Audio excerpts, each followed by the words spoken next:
Hello, you wonderful people, and welcome to another episode of Not Too Comic Book. This being a show where I talk about TV shows that are adaptations of comic books. For today's episode, I'm going to talk about the latest episode of Pennyworth. A lot of interesting things went down in this episode, so let's break it down. Well, first and foremost, we have the opening of the episode where we have Aziz and Alfred kind of being there on the front lines as, negotiations between the Ravens and the League are going down. And obviously there's a whole conversation of why did you stay behind, and Alfred just being like, stupidity. And I love that, essentially Aziz is like, even in this moment you still won't ever really open up about your feelings. He's like, maybe it's just like, maybe I just enjoy the fight. It's like Alfred never just really being honest about his feelings. But obviously you have Salt there. Obviously he's the one that's kind of in charge. Obviously the general who's in control of the army saying like, they will only, yes, Stormcloud is in their arsenal, but for them, it's interesting what their stance on it, or at least in general stance on it has been. Like prior to now, it's just kind of like, no, we're not going to use it. But now it's just kind of like, it's another thing in our arsenal. For him, it's like, we don't get political. Our whole thing is just, we're the army. So we fight. The fact of the matter is, we're the ones that's been basically whooping your ass on that front. We leave the politics to the politicians and the people who handle that. So... But obviously Stormcloud is not what anyone wants this to come down to. So it's like, all right, they're trying to have negotiations for peace talk. And even when the time comes, like obviously both Alfred, Thomas, as well as Martha, none of them really trust him because it's like, what do we really know about Salt? And it's like, Alfred's like, he doesn't trust anyone. But you can also tell, like, what the hell is that bastard planning? Especially when he was like, use it as we need to have Harwood's funeral. Now, the moment he was suggesting Harwood's funeral, because even later on it's like, whoa, like his funeral is going to be in London territory, like they won't really all show up. He's like, that's not the point. Which I'm like, okay. So my initial thought is he setting Harwood's body up to be the bomb that basically put Harwood's body in a position, have it buried in London, and the moment it's buried, like set it off, that like have his body be the epicenter of releasing the, or maybe his body, his casket, whatever the case may be. I think that's why, because I was like, why else would you throw out Harwood's name like that? Obviously, the public funeral and everything, he's crying tears like, oh, my heart is with Harwood. Even still saying that whole thing during the, about how, it's like, yeah, like he told me the last words, don't give up the fight. So I'm like, even with the circumstances being what they are, he's still making it seem like he's following Harwood's orders, because I guess at the very least, if he's able to create that perception, it still makes it so whatever ends up happening ends up being it was all on Harwood. And it's like, once again, I don't like him dying. Yes, hampers his plans, but I guess. Once again, I'm sure, it's a plan B, plan C type of situation, but I still don't get how this works to your benefit, because you're still going to have to suffer the ramifications of being the one who used Stormcloud, regardless of how the general public might perceive this might fall on Harwood. You're still the one who made the choice, but maybe the argument could be, he'll probably be like, Harwood set that all in motion. I wasn't aware of it. The fact of the matter is, I'm going to come through. I'm going to be the savior of everyone after the Stormcloud does its damage. I don't know.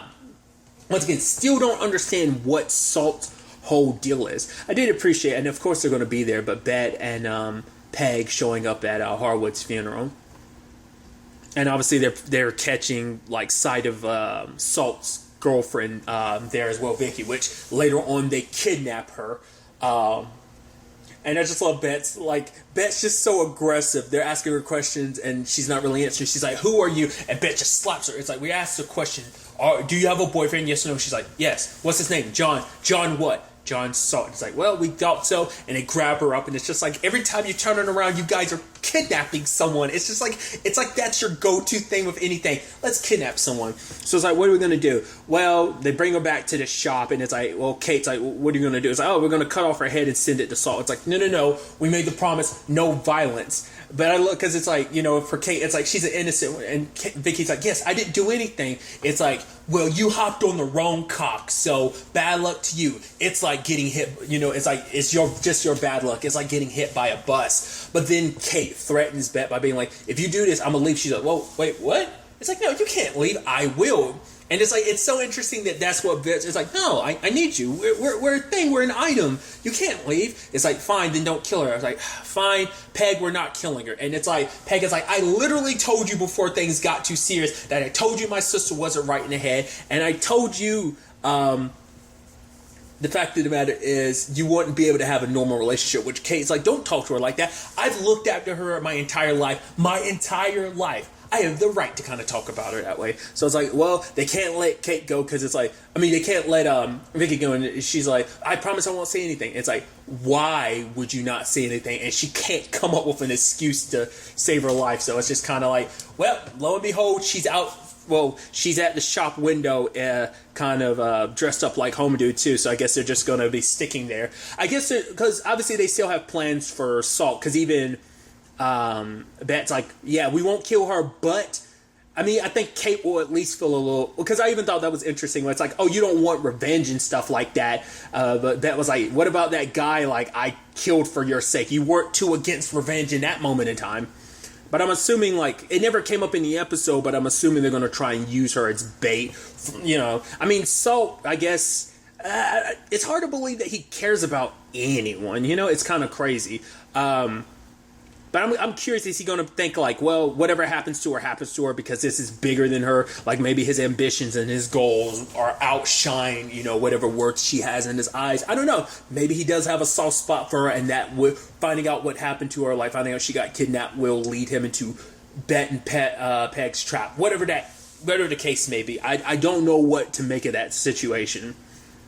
We'll ultimately have to wait and see where things kind of go on that front. Another angle to this episode is Martha and Thomas, them doing their thing, like, oh, like, the way they're, like, he's kissing on her, and they're just, like, giggling and stuff. I'm like, you're acting like a bunch of horny teenagers. Kind of a weird time to do that, but I guess it's like, well, peace talks are on the horizon, but also you got to get it in while you can get it in, I guess. And it's like, obviously, it's like, okay, are we going to, like, you know, do you want comedy or do you want sex? So, like, you know, it's like, okay, we'll have sex. And it's like, obviously, she's trying to lead the conversation by being like, well, you keep a condom on you, but you didn't keep one on you last time. He's like, well, yeah, I just kind of got caught up in the moment. It's like, well, you're not going to need a condom this time. It's like, why? Well, you're not going to need a condom because I'm already pregnant. So, you know, and it's like, wait, what? Which I did like the fact that he's like, obviously he's not, he's like, wait, what? Like, if I know you were pregnant, I would have got you to leave. It's like, yeah, but she's like, I can still fight here. I can still, you know, make a change. And he's like, wait, no, you're pregnant. And it's just like, you need to be out of this country. You know, you deciding to fight. It's like, that's why she kind of waited till now to tell you. Because she was like, yeah, I was trying to wait for the perfect time. And the perfect time would have been telling me, you know, so that I could get you on that plane and out of, London, but nevertheless, it's obviously they're happy about it, and it's like, oh, given a time frame, you'd be about what, 6 weeks pregnant. And she's like, yeah. It's like, can I? And she's like, oh, it's like your sister said it's a boy, and she's always right, and they're happy, and they're like, oh. And then he's like, well, we're gonna have to get married. She's like, what? No, like, who says I want to get married? It's like, oh, you're ordering? It's like, yes, but I'm not. Our son isn't going to be born a bastard, so we need to get married. She's like, oh, so you're saying we should get married? She's like, yes. She's like, well, I'm saying is you can kiss my pregnant ass or something like that, and bounces. And it's like, once again, it's like, you two had the most tops. Your relationship is the most roller coaster shit I've ever seen. It's always up and down. It's like, anytime you have a cute, nice moment of like, oh, everything's working out, you immediately turn into, it literally turns into a fuck you, no fuck you type of thing. Legitimately, I don't think they've ever had a consistently good relationship. It's literally been ups and downs. I mean, like any relationship, but it's like, once again, it's like, man, it's just crazy to think about, like, oh, Bruce is kind of born. I mean, but maybe that's the good thing. Maybe because they fight, you know, because, you know, it's like they always say that, like, a healthy relationship is based on a couple that does argue. Like, if you don't argue at all, like, I've read that. I've heard people say that. How true that is, I don't know, man. You know, every relationship is different. It's just crazy to think, oh yeah, these are Batman's parents, and they just cannot get along. But I mean, who knows? In this continuity, that might play a role in their story in Gotham, and you know, whatever that ends up necessarily being in this continuity. But just something interesting to think about. So they're saying this on that front. You have Dave Boy looking out for Alfie's mom, and obviously she's like, are you worried or scared? He's like, no, I'm just very vigilant. And now I also love that like Dave Boy was just kind of like, well, essentially he was like, well, you can't blame Alfie considering how Melanie looks. She's hot, so it's like you can't blame her. Not his exact words, but paraphrasing, he was basically saying that. And then like Mrs. Pennyworth was just like, what is wrong with men? And he's just like, yeah, almost kind of like, yeah, that's kind of the thing. And she's just kind of like confused by it.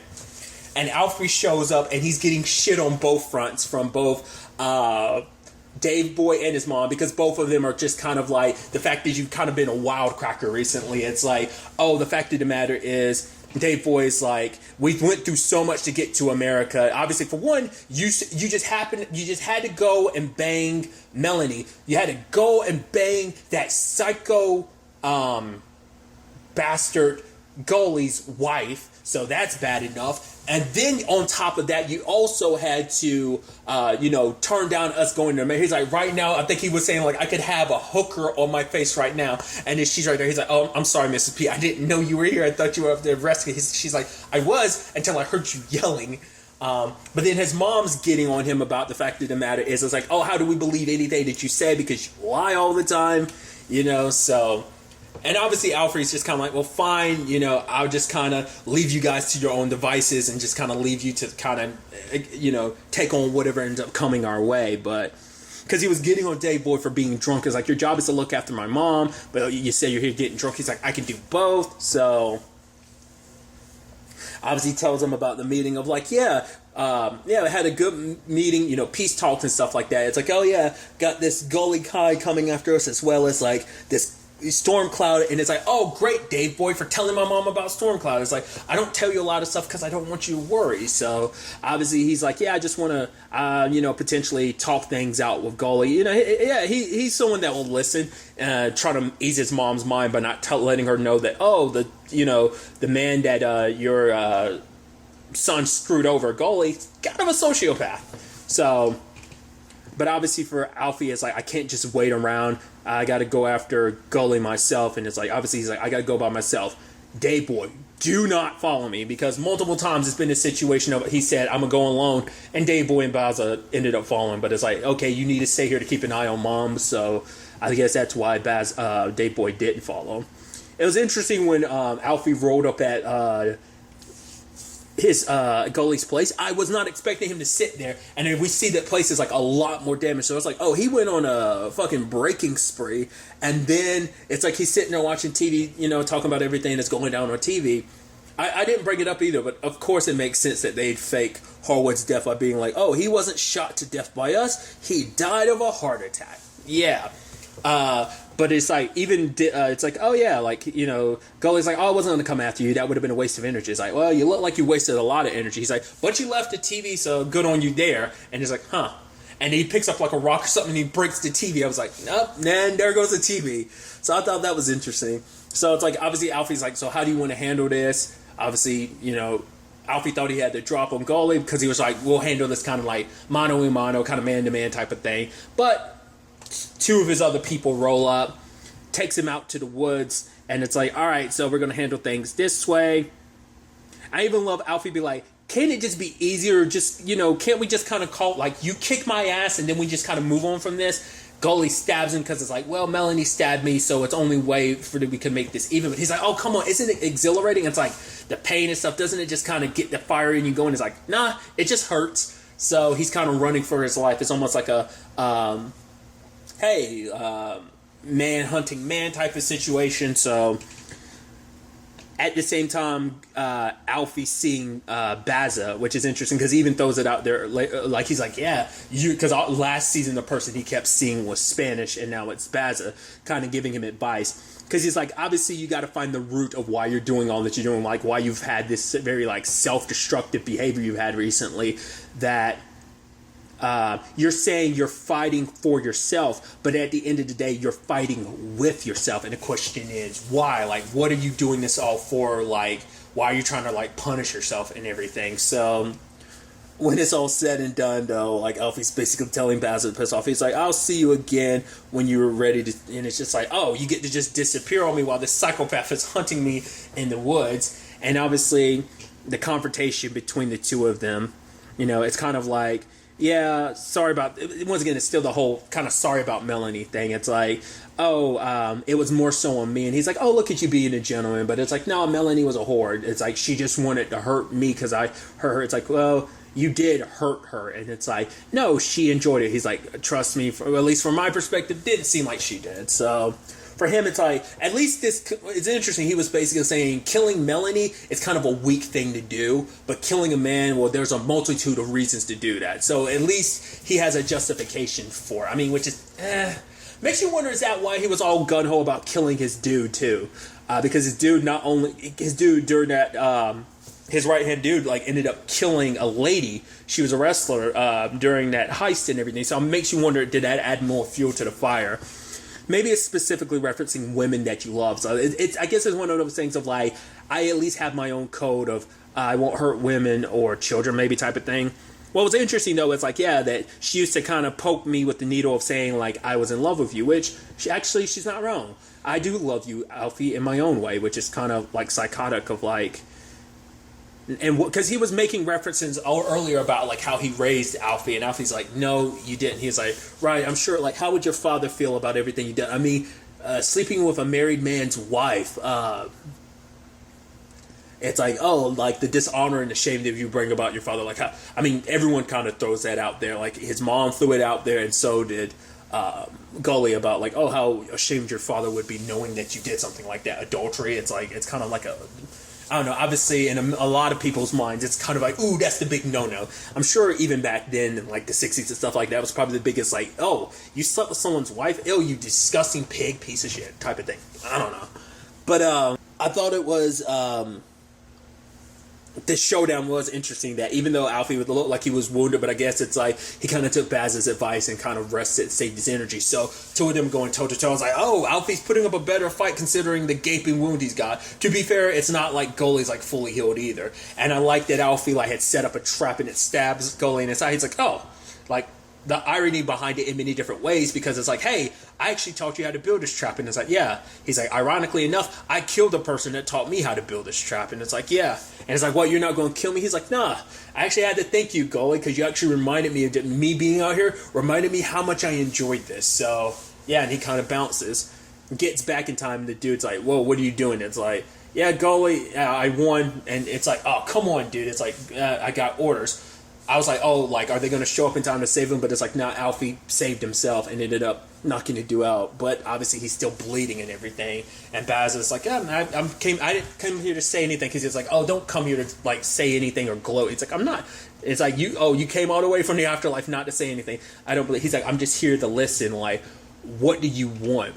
And for him, it's like, I want to, fight for it. My dad was right about you can't go through life not serving someone, and for him, he wants to fight for peace, which I think is interesting, which once again kind of ties into eventual later aspects of his life. It's like, who does he end up serving? He serves Bruce Wayne, aka Batman, because of what Bruce is able to bring and do for the world, not just Gotham, but the world, in the DC universe, so fighting for peace and justice. So it's like what he's doing now in his own country, because before he justified by being like, if I can't fight for my home, then what can I fight for?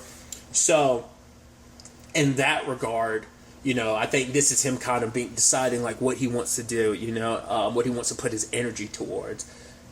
So I think we're seeing Alfred definitely go towards a path of where becomes the Alfred that we kind of know. Like, he's tiptoed it that direction. Obviously, he's also taken steps back from that direction. But I think this is him heading more in that positive direction. I also love when Dave Boy and Bazza, not Bazza, but Alfie's mom, because she's like, where did Alfie go? And it's like, oh yeah, you're really good with that broom. And she's like, I asked you where Alfie was. He was like, oh, sorry, I thought it was a rhetorical question. She's like, well, it's not. And it's like, well, he went to see Gully. And it's like, by himself? It's like, yep. It's like, or should we kind of be worried type of thing? And I love they run up on his other person, and she's taking off the scarf, and it's like, oh, who's this old lady with you? And then Mrs. P ends up bashing her in the face. I was like, yo. She's like, now, where are they? And it's like, they're in the woods. Okay, thank you. And it's like, yo. when she needs to be, she can get. I mean, to be fair, we saw that in that first episode of season 1, when she and Mr. P were kicking some ass in the first episode. It's like, yeah, neither one of them will lay down and take anything easy. Mrs. P can be quite a scrapper when she needs to be. It's like, yo, just like I said, I'm wrapping the scarf, taking the scarf off, wrapping around your hand, bam, bam, bam. That was nuts. I love it. But luckily they come across Alfie, but she's like, no, it's good. Also, Gully needs a ambulance, and then Baz is like, are you sure? Not Baz, I keep doing it. Dave Boy's like, are you sure? And holds up the gun like, you sure he needs an ambulance? It's like, yes, I'm sure. So the fact is he's not, it makes you wonder, where the hell is this going to go, considering the fact that you're leaving Gully alive? And it's like, well, I mean, I guess he's less likely to go after his wife and hurt her. I guess things are kind of a little even kilter. He hurt you, you hurt him, and you're kind of even kilter. I think you both kind of walked away with your asses kicked at. It's like, oh, we kind of worked this out in our own right. So things kind of work out on that front. Obviously not so much on the other front of things, as we have the League and the Ravens sit down. But it's kind of like, all right, well, let's have these talks. Well, actually, no. These are peace talks. See, negotiation means both sides have kind of something they're both kind of have their own. They're negotiating because both sides could have, kind of a winning stake in this. Peace talk is what happens when one person has their boot to the other person's throat. So for him, it's like, these are peace talks. You have 48 hours to surrender, or we're going to use Stormcloud. Even the general is reluctant and going along with him. Somehow Salt was able to kind of convince him, because it's like, yeah, a lot of lives will be lost using Stormcloud, but just as many will be lost if the battle for London takes place. There's going to be a lot of deaths on that front. So who knows how else Salt was able to convince him, and there's no telling on that front. But we do see Salt kind of later on dressed up and just kind of enjoying his position, just kind of looking at himself in the mirror. It's like, yeah, like I said, it's all about power and position for him. It seems like that's all there is to him, why he does what he does. Whether he truly believes in saving London and stuff I believe in what the Ravens believe. It's like, no, you're in this for yourself. You want the power and position, I think. I think he kind of references kind of having a very not coming from a very important background. But I think because of that, he wants to prove himself so much that he can stand above and beyond anyone. So we also had Aziz and the Queen. The moment they start holding hands, I'm like, are they gonna? We see them start making out. So maybe they took it further. I was like, oh, interesting. The Prime Minister and the Queen. Crazy times, right? But at the same time, you also have Salt kind of rising up to his position, and everyone around him giving him the say-so of you have our support to kind of do what you need to be in this position and eventually use Stormcloud. So, but then we get our final reveal where one of the people there is Alfred's dad. Apparently he's still alive, hooked up to a machine and everything. So, which is kind of sad, because it's obviously you believed in everything that Harwood did, and obviously Harwood has recently not been in his best mind. He had his own decorum and his own way of handling things. But obviously, the Stormcloud thing kind of got pushed more and more on him because of Salt. But even he kind of in his own derangement was kind of okay with it. But it makes you wonder, is Alfred's dad simply okay with this because it is the only option under these circumstances, or does he believe oh, this is what Harwood would want, so I believe in it because Salt believes in what we believe, even though he honestly doesn't. But so that's going to be an interesting reveal when it's when Alfred's mom as well as Alfred find out that his dad's still alive. We'll see kind of what that ends up turning into. But I just thought it was so interesting that he'd co-sign off on this. But to be fair, he was willing to blow up the Queen and a lot of officials at the end of season 1, so I guess it shouldn't be too much of a leap to think that but I guess this is a little different because this will be affecting not only combatants but non-combatants as well. But I guess it's whatever sacrifices is needed for the greater future of the English people. So I guess that's all that really matters in his mind. I guess that's kind of what the Ravens believe at the end of the day. So I guess it makes sense. But still, I wouldn't think he'd be down for it. Like I said, whether he just fully believes in this because he believes this is what Harwood would want and stand behind because he believed Salt's manipulations in his message to the public, or like he just straight up believes in this because he thinks this is the right move to make. We'll ultimately have to wait and see where all of this ends up taking us going forward into the next episode. But really, that's all I wanted to talk about. Till the next time we meet, be happy, be safe, live life to the fullest, and enjoy it. Good day, and goodbye.